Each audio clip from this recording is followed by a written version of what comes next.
Hello students, ఈరోజు మనం ఎక్లిప్స్ని ఎలా డౌన్లోడ్ చేయాలో తెలుసుకుందాం. ముందుగా మీ యొక్క సిస్టంలో వెబ్ బ్రౌజర్ని ఓపెన్ చేసి ఇక్కడ సెర్చ్ బార్లో ఎక్లిప్స్ డౌన్లోడ్ అని టైప్ చేసి ఎంటర్ చేయండి. ఫస్ట్ వచ్చేటువంటి వెబ్సైట్ మీద క్లిక్ చేయండి.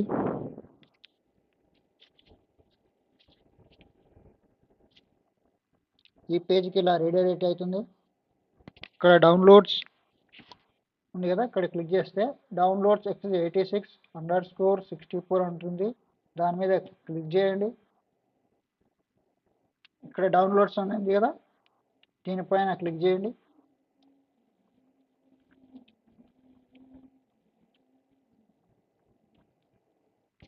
డౌన్లోడ్ అవుతుంది. ఆల్రెడీ నేను డౌన్లోడ్ చేశాను, కింద ఉంది కదా, కాబట్టి నేను దీన్ని పౌజ్ చేసేస్తున్నాను. ఇలా డౌన్లోడ్ అయిన తర్వాత ఫైల్లోకి వెళ్తే ఇలా ఉంటుంది. దీనిపైన డబుల్ ట్యాప్ చేయండి.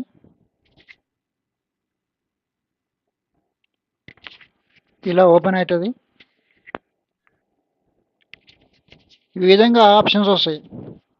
ఇక్కడ eclipse ID for Java developers అని ఉంది.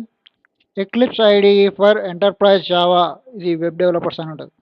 అయితే డెవలపర్స్కి అయితే ఫస్ట్ ఆప్షన్ క్లిక్ చేసుకోండి. మామూలుగా ఫ్రెష్గా ఉన్న ప్రాక్టీస్ చేసుకునే వాళ్ళకి కానీ కొత్త వాళ్ళకి కానీ ఇది బెటర్. నేను దీనిపైన క్లిక్ చేస్తున్నాను. తర్వాత ఇక్కడ మీరు మీ యొక్క పాత్ ఇచ్చుకోవచ్చు. ఎక్కడ మీరు ఈ వర్క్ చేసేది ఎక్కడ సేవ్ కావాలి అనేది ఇచ్చుకోవచ్చు. ఇక్కడ తర్వాత ఇన్స్టాల్ మీద క్లిక్ చేయండి.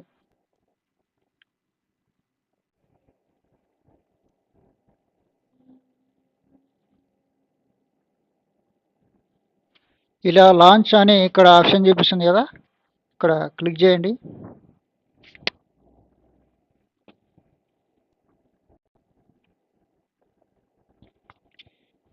ఇలా ఓపెన్ అవుతుంది.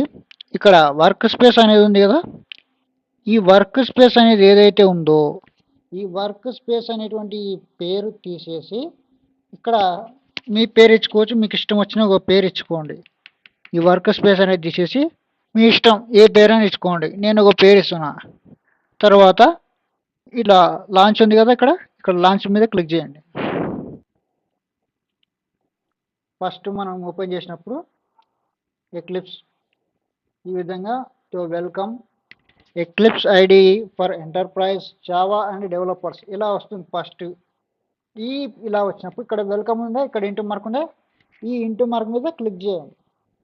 ఇలా వస్తుంది. ఇది స్టార్టింగ్.